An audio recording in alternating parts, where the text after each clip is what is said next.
Auzubillahiminash-shaytanir-rajim. Bismillahir-rahmanir-rahim. Assalamu alaikum wa rahmatullahi wa barakatuh.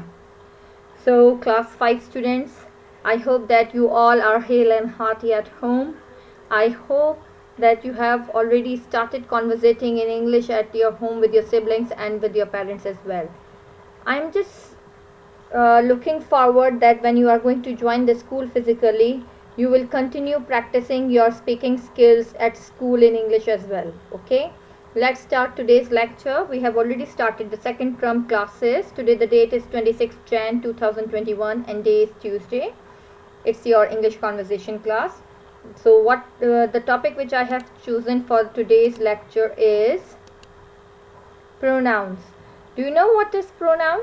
Yeah, you are right. Pronouns are the words that replaces nouns. I, me, she, we, they, who, that, yours, his, her, it. All these types of words which can replace a noun, those are called pronouns. Do you know that there are different kinds of pronouns? I have learned almost 8 types of pronouns in the grammar. Number 1, personal pronouns. Number 2, possessive pronouns.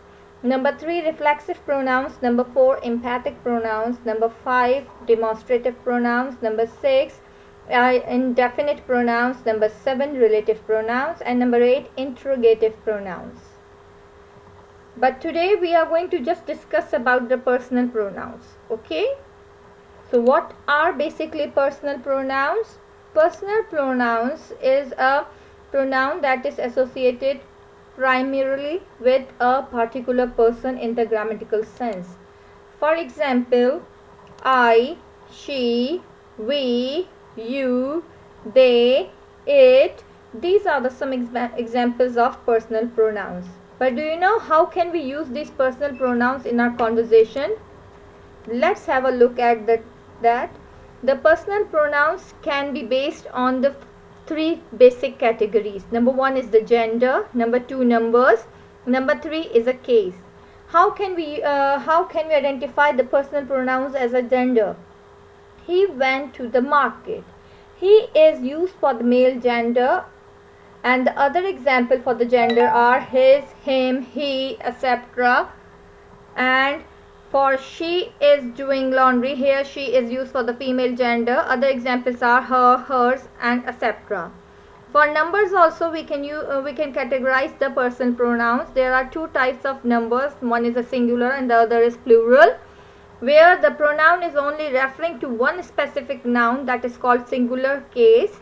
And in this case, I have given you an example on the screen, that book belongs to me.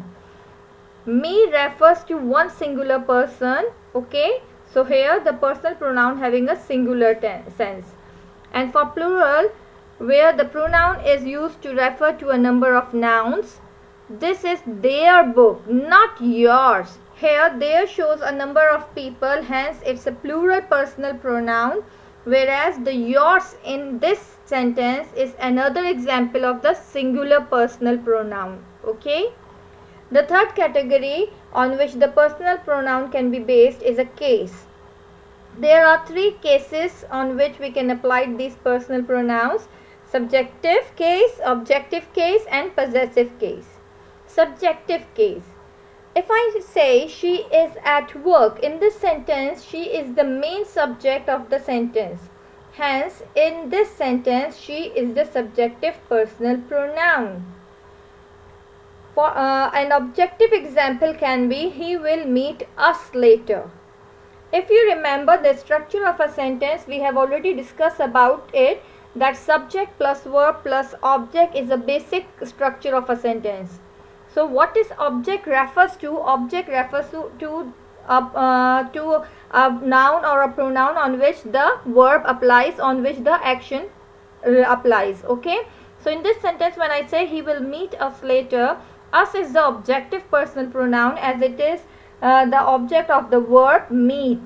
He is the subject, as he is the person who will be doing the action of meeting, and he is also a singular pronoun over here. Okay.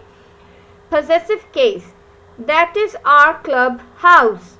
What is a possessive case? In this sentence R shows the possession of the object clubhouse. So whenever a noun, when a personal pronoun gives a possession on any noun, it becomes a possessive case. Possessive pronouns can also be used to show possession over people as well, not only at the thing or places, at the people as well. Okay, I hope that you will learn these rules by heart and apply it in your conversation. In our next class we are going to continue it and we will learn more about it. Okay, that's all for today.